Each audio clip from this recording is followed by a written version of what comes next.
اپنے گھر کے سین میں اسکوٹی کرتے ہوئے ماہر کو غیر معمولی چہل پہل کا احساس ہوا۔ بحریکی کمرے کی دروازے کھلتے ہوئے وہ اندر داخل ہوا۔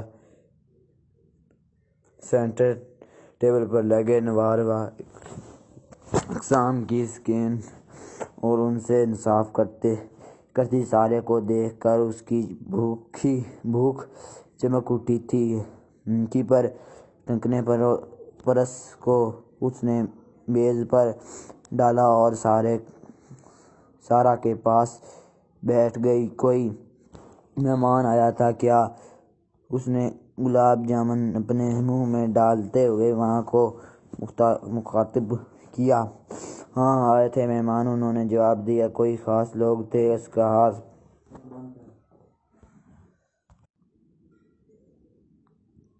ان لیے اتنا خرید کرنے کی کیا ضرورت تھی؟ آپ کو پتہ ہے نا میری ابھی نئی جانب ہے۔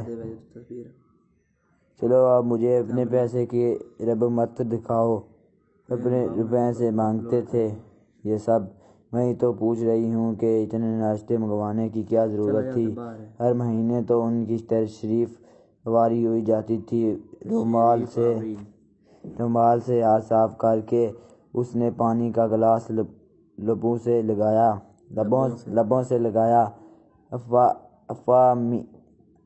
افواہ امی کیوں اتنی پیالیاں بھگو رکھی ہیں؟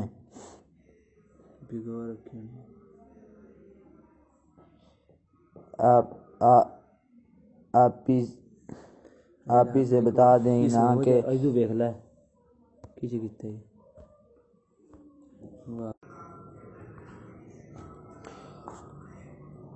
تمہارے کدھر گیا ہے؟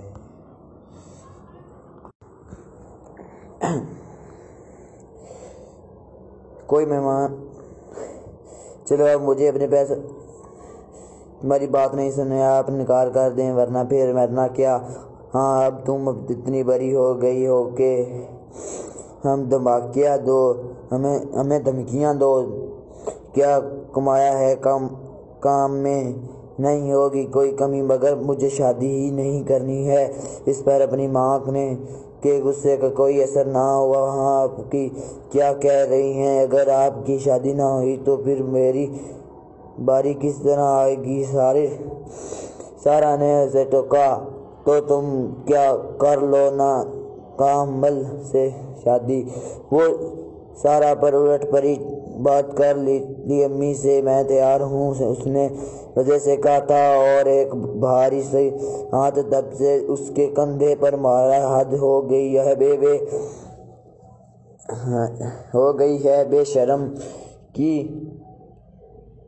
بے شرمی کی۔ یہ آج کل کی لڑکیاں کس اطمینان سے اپنی شادی کی بات کرتی ہیں؟ اور ماہر تم پرسوں اپنے کام پر نہیں جاؤں گی؟ بس ایک چھوٹا سا انگیجمنٹ فنکشن ہے۔ صوفے سے اٹھتے ہوئے انہوں نے منہ پھیلایا۔ بیٹی ماہرہ کو ہدایت کی اور کمرے سے نکل گئیں۔ واہ آپ کی یار، میں تم اپنا بلیک سوٹ پہناؤں گی آخر دلہن۔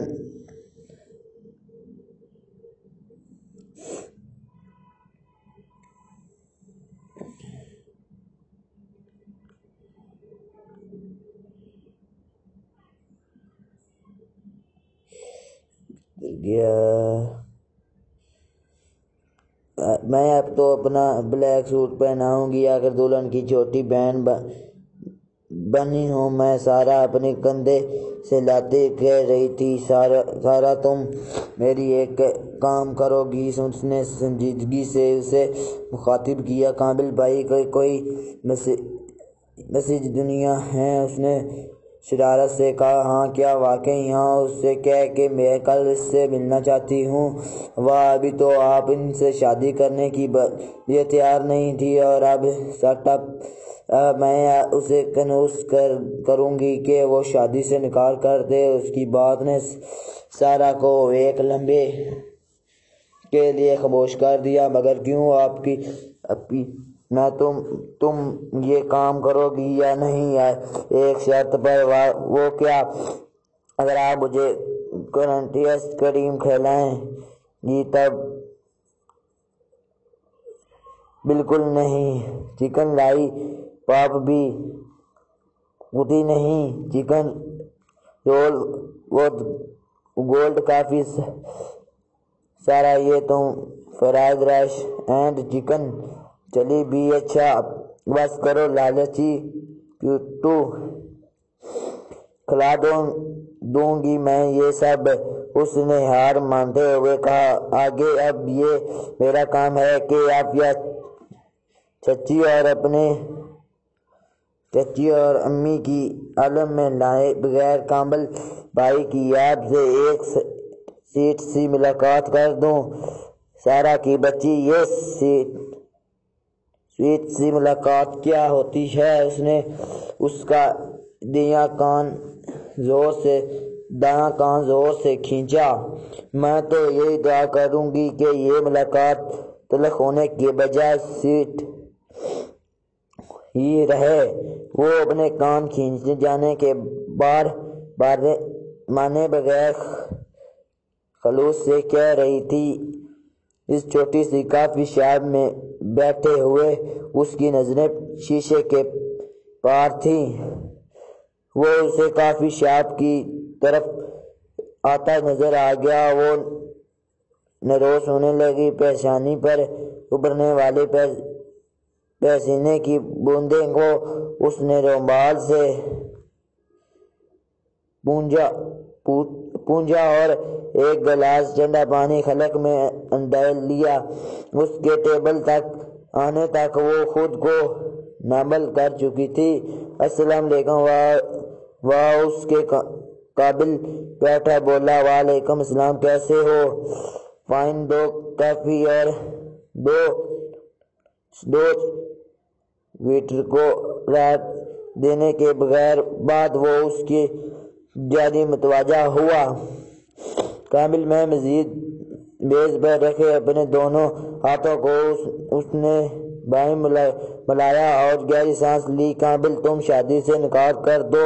کیا میں وجہ جان سکتا ہوں؟ خلاف تو کا اس نے سکون سے کہا، میں شادی نہیں کرنا چاہتی۔ اگر تم مجھ سے کھل کر بات کرو گے تو مجھے اچھا لگا۔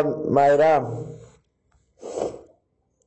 ویٹر نے ریسٹ شو کر دیا تھا۔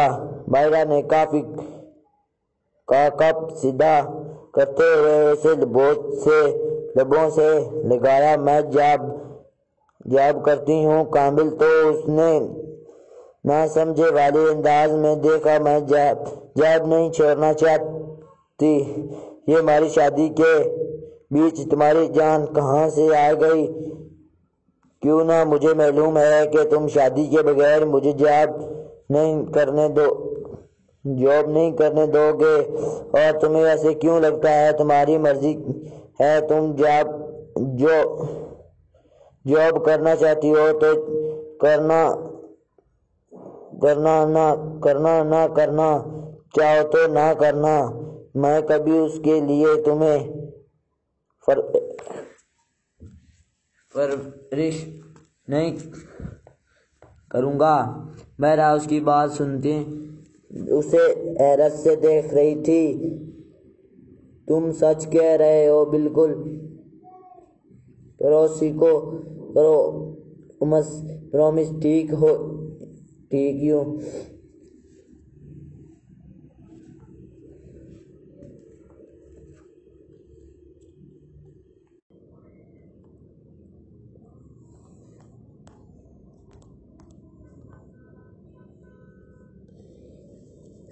تم بات کیوں نہیں سمجھ رہے ہو؟ میں نے امی سے اجازت نہیں لی ہے، یہ میری پرابل نہیں ہے۔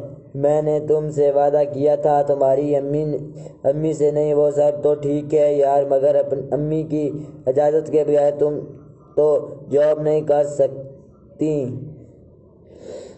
میں کچھ نہیں جانتی۔ اگر تم نے مجھے گھر کے اندر بند کیا تو میں اپنے گھر چلی جاؤں گی۔ اور وہ مزید افا ہو گئی تھی۔ میرا یہ کیا کہہ رہی ہو؟ کوئی اتنی سی بات پر گھر چھوڑ کر جاتا ہے؟ یہ اتنی سی بات نہیں ہے، بات ہماری زبان کی ہے، میرے کریز کی ہے اور میری زندگی کی ہے۔ اس کی آواز بلند ہوتے جا رہی تھی۔ مگر تمہیں جاب کی کیا ضرورت ہے؟ اللہ کا شکر ہے کہ تمہارے پاس کسی چیز کی کمی نہیں ہے۔ میں ہوں نا تمہارے ہر خواہش پوری کرنے کے لیے۔ وہ اسے نرمی سے سمجھا رہا تھا۔ دیکھو کامبل، ابھی ہمیں کئی چیزوں کی ضرورت ہے۔ میں زندگی بھر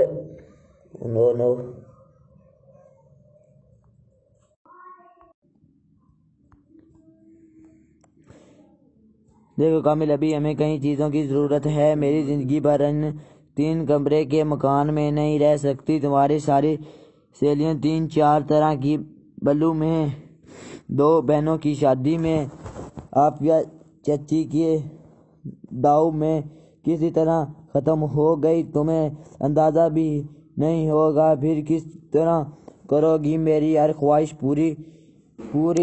وہ بچھڑتی ہوئی بولی، مائرہ مجھے اس بات کا اندازہ نہیں تھا کہ تمہیں اندر قناعت نام کی چیز بالکل نہیں ہے۔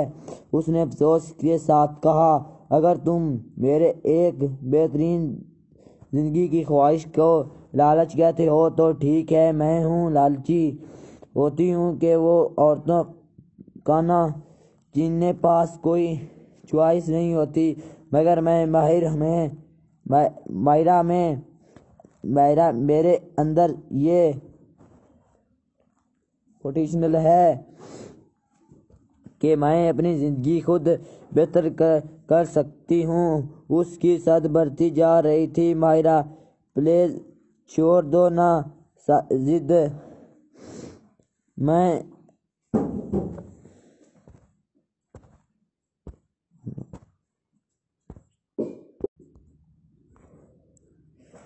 میرا پلیز چھوڑ دو نا ضد، میں دوا ٹائم کر لوں گا، تمہیں ہر مہینے خرچے کے لیے الگ سے رقم دوں کروں گا۔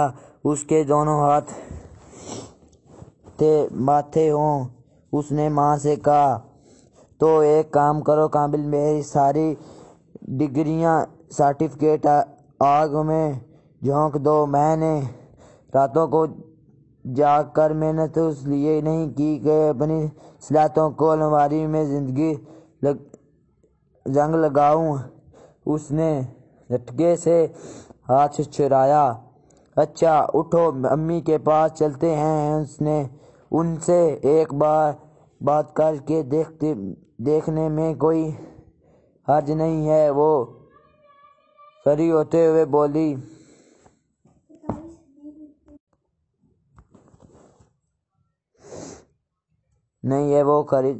بولی، اب وہ مزید اپنی ایک عفہ پرانی دلہن کے ناراضگی برداشت نہیں کر سکتا تھا۔ وہ خوش ہوتے کھڑی ہو گئی۔ وہ دونوں آگے پیچھے امی کے کمرے میں داخل ہوئے تھے اور حسب تو کر انہوں نے انکار کر دیا تھا۔ مائرہ، تمہیں اندازہ نہیں ہے کہ تمہاری جاب سے گھر کا نظام دھرم برہم ہو جائے گا۔ یہ گھر اب تمہاری ذمہ داری ہے اور تم اس ذمہ داری سے پیچھے نہیں ہٹ سکتی۔ انہوں نے اسے سمجھانے کی کوشش کی مگر عفہ چچی نے میں نے کب کہا کہ میں گھر پر دھیان نہیں دوں گی؟ میں اپنی ذمہ داری پر اپنی جان کو دھوکہ نہیں دے سکتی۔ اب مجھے آپ ایک موقع دیں۔ میں وعدہ کرتی ہوں کہ میں دونوں جگہ توازن برقرار رکھنے کے کامل کی کرسی کے ساتھ کھڑی وہ پرروز لہجے میں کہہ رہی تھی۔ آخر آدھے گھنٹے کے کامل کی پرروز اصرار کرنے پر عفہ چچی نے اسے شرط پر اس کی جاب کی اجازت دے دی کہ انہیں گھر کی معاملات میں کوئی سمجھوتا نہیں چاہیے۔ دوسرے دن کی طلوع آفتاب کے ساتھ ماہرہ نے اپنی ایک بے حد مصروف اور مشکل زندگی کے شروعات کی تھی۔ 9:30 بجے گھر سے نکلنے سے پہلے اسے ناشتے اور دوپہر کا کھانا دونوں پکانے پر ہی تھا۔ شروعات میں کامل کی دونوں بہو انم اور جنم نے اس کا ساتھ دیا، مگر یہ صرف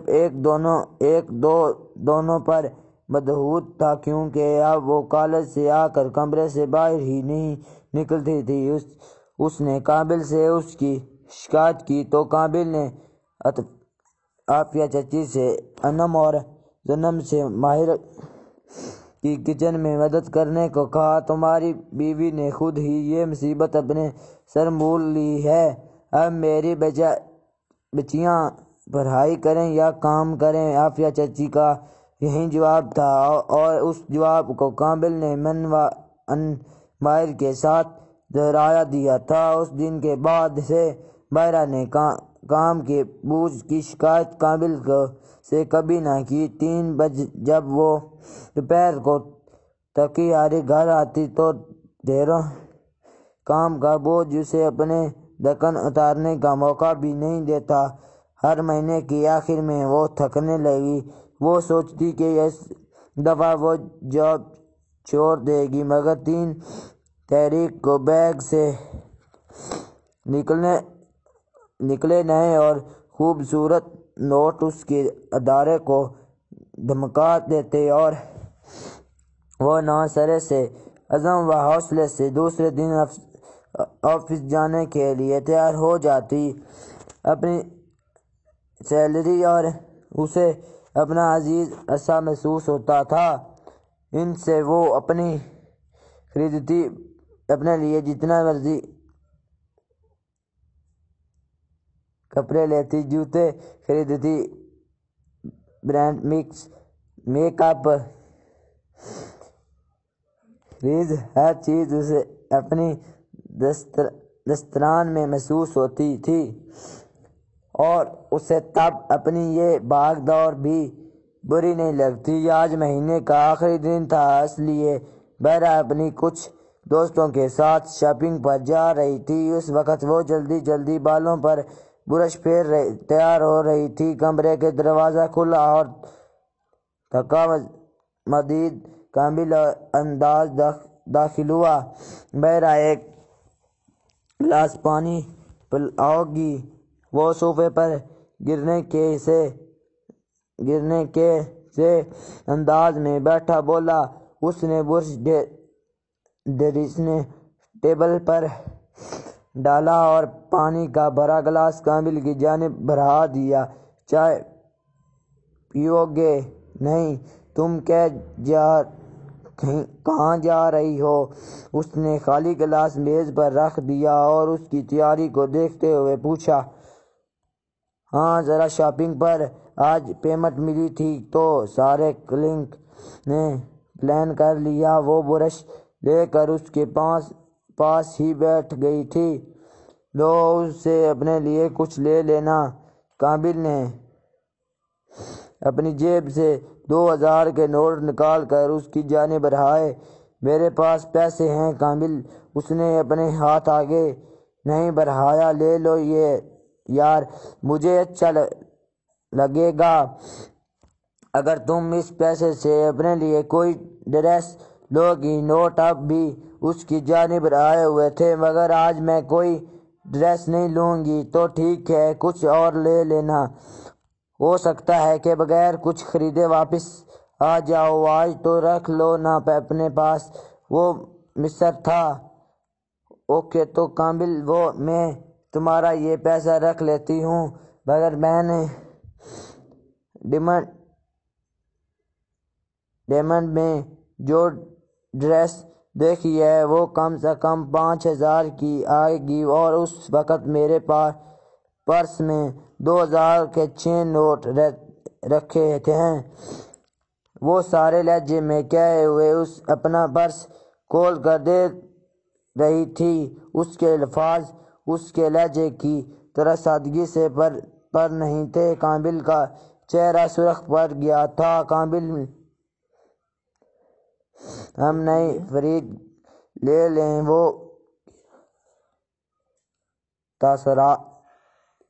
تاثرات سے بے خبر کہہ رہی تھی۔ میرا پرانی فریج سے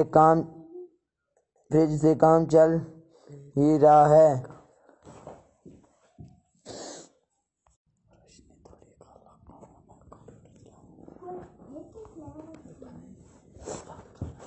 سے کام چلا رہی تھی، اس نے ہم بے مشکل ضبط کیا ہوا تھا، مگر پرانی تو ہو گئی ہے نا۔ میں ہر مہینے کچھ ٹیوننگ کروں گی اور فریج خرید لوں گی۔ اپنے بالوں کو اسپونسی میں جھگراتے وہ بے پرواہ اس کی کہہ رہی تھی، کوئی ضرورت نہیں ہے اپنے پیسے اس گھر پر خرچ کرنے کی۔ مائرہ کی بات نے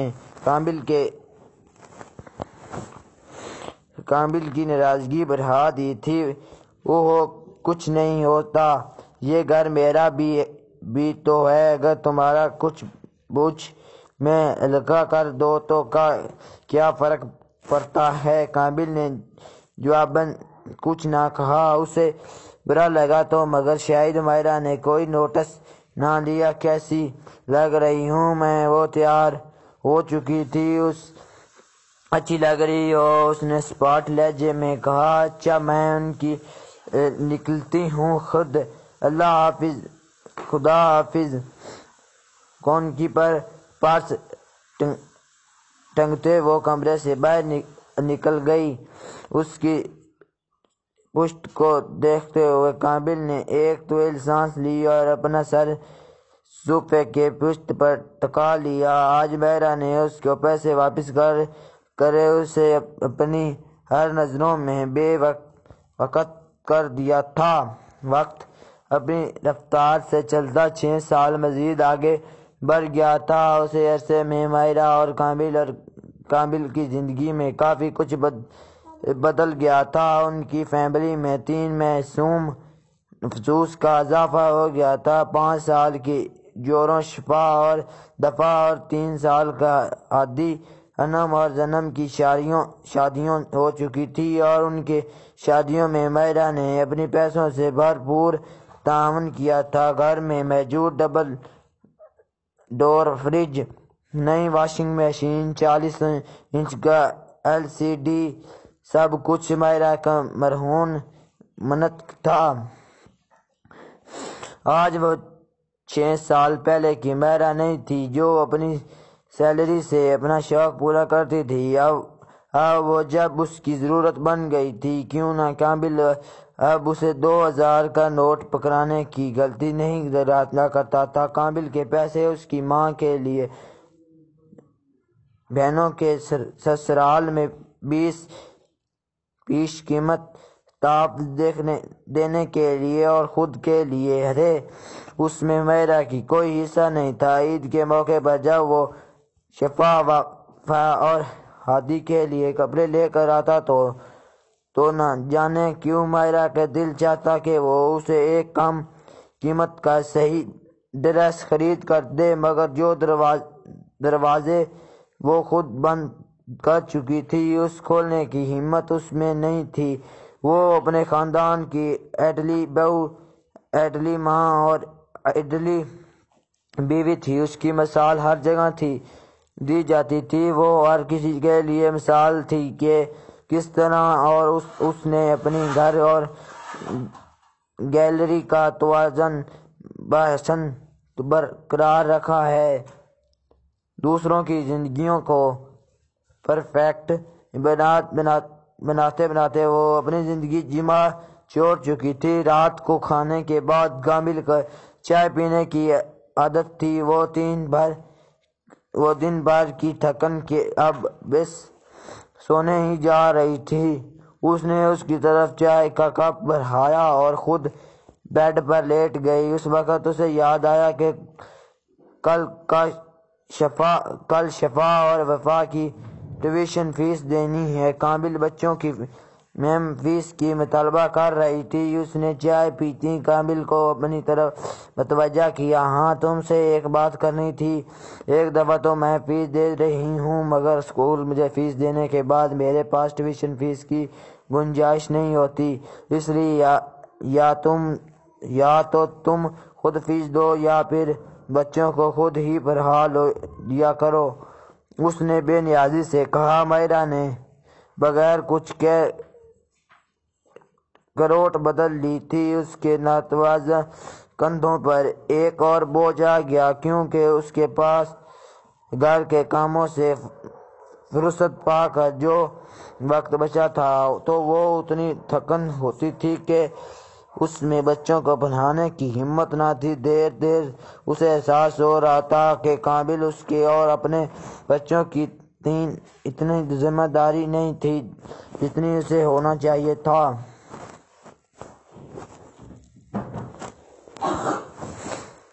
ہر روز کی طرح الزام کی پہلی آواز پر اس نے بستر چھوڑ دیا۔ واش روم سے فروش ہو کر جب وہ باہر آئی تو گھڑی میں 4:45 بج رہے تھے۔ اس کی زندگی یونہی گھڑی کی سوئیوں کی طرح سفر کر رہی تھی۔ نماز پڑھ کے جب وہ فارغ ہوئی تو اس نے اپنے سر میں تیز درد محسوس کیا تھا۔ دراز سے پین کلر نکال کر اس نے اسے پنی کے ساتھ نکالا اور کمرے سے باہر آ گئی۔ وہ آج چھٹی نہیں کر رہی تھی کیونکہ ہادی کے بیمار ہونے کی وجہ سے اس مہینے وہ پہلے ہی 3 چھٹیاں کر چکی تھی۔ کچن میں پہنچ کر اسے سنگ میں بھرایا برتنوں نے یاد دلایا کہ آج موسی آدھے دن کی چھٹی پر تھی۔ گہری سانس لیتے ہوئے اس نے پہلے سارے برتن دھوئے۔ دھلے ہوئے برتن کو ریک میں لگاتے ہوئے اس نے دوپہر کا سالن اور چاول پکا لیے تھے۔ اس نے دوبارہ گھڑی پر نظر ڈالی۔ 6 بج چکے، 6:20 بجنے ہی والے تھے۔ اب اسے ناشتے کی تیاری کرنی تھی۔ کامل کے لیے پراٹھے اور انڈے کا آملیٹ بنا کر اس نے اسے ہاٹ پاٹ میں منتقل کیا۔ عارفہ چچی اور بچوں کے لیے دلیہ پکایا۔ ڈائننگ ٹیبل اور پلیٹیں اور چمچ لگاتے اور سب کا ناشتہ میز پر رکھتے ہوئے اسے اپنے سر میں ٹیش اٹھتی محسوس ہوئی مگر کام تھا کہ ختم ہونے کا نام نہیں لے رہا تھا۔ عافیہ چچی کے اٹھنے کے وقت ہو گیا تھا۔ جلدی سے اس نے 2 کپ چائے بنائی، بریڈ ٹوسٹ کر کے مکھن لگایا۔ انڈے وہ پہلے ہی ابال چکی تھی۔ سارے لوازم ٹرے پر رکھ کر وہ عارفہ چچی کے کمرے میں چلی گئی۔ صبح کا چائے وہ ان کے ساتھ ہی پیتی تھی اور یہیں اس کا ناشتہ ہو جاتا تھا۔ 8 بجنے والے تھے اور اب اسے اپنا سب سے مشکل کام کرنا تھا اور وہ تھا فدا اور شفا کو اسکول کے لیے جگانا۔ وہ دونوں بڑی مشکل سے اٹھتی تھی۔ آج بھی اس نے دونوں کو بڑی مشکل سے جگایا اور باری باری نہلا کر دونوں کو تیار کیا۔ ممی میرے پیٹ میں درد ہو رہی ہے، وفا منہ بسراتی کہہ رہا تھا، اور میرے بھی، شفا نے بھی فوراً کہا۔ خاموشی سے ناشتہ ختم کرو اپنا۔ اس نے دونوں کو دودھ کا گلاس پکڑایا۔ ممی سچ میں درد ہو رہی ہے، آج ہم اسکول نہیں جائیں گے، ایک تھپڑ لگاؤ تو دونوں کو سارا درد ختم ہو جائے گا، اس نے جھنجھلائی آواز میں کہا۔ ان کی وین آنے والی تھی اور ان دونوں کا نخری ختم ہونے کا نہیں آ رہا تھا۔ میرا کیوں ڈانٹ رہی ہو؟ بچوں کو کامل اٹھ چکا تھا اور ناشتے کے لیے میز پر آ گیا تھا۔ یہ ناشتہ نہیں کر رہے ہیں؟ ابھی وین آ جائے گی، تم میری چائے لاؤ، میں انہیں دیکھ لیتا ہوں۔ کامل، آج میں تمہارے لنچ نہیں بنا پائی۔ اس نے چائے کا کپ میز پر رکھا۔ میرے سر میں بہت درد ہے، اس لیے کینٹین سے کچھ لے لینا۔ یہ سن کر کامل کے چہرے پر ہلکی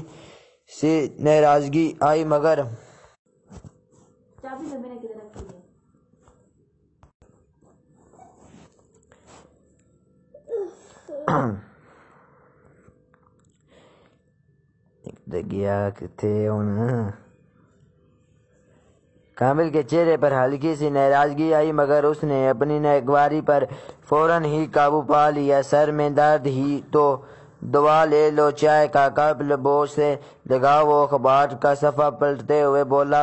میرا کے پاس جواب دینے کو بھی وقت نہ تھا۔ سر کی تکلیف دباؤ۔ وہ ہلکی ہاتھی کو برش کروانے کے بعد اسے ناشتہ کرا رہی تھی۔ شفا اور وفا کی اسکول وین آ گئی۔ ان دونوں کے بیگ کامل کے پکڑاتے ہوئے اس نے دونوں کے گال چومے۔ آج ٹیچر کے کوئی کمپلین نہیں آنی چاہیے، اس نے شرارتی سے وفا کو شناخت کرتے ہوئے کہا۔ Okay mummy. آج دونوں نے کامل کے دیا اور دایاں اور بایاں ہاتھ تھام لیا۔ پاپا جلدی کریں، ہم ونڈو سیٹ پر بیٹھنا ہے۔ بیرونی دراز کی طرف جاتے ہوئے وفا کہہ رہا تھا۔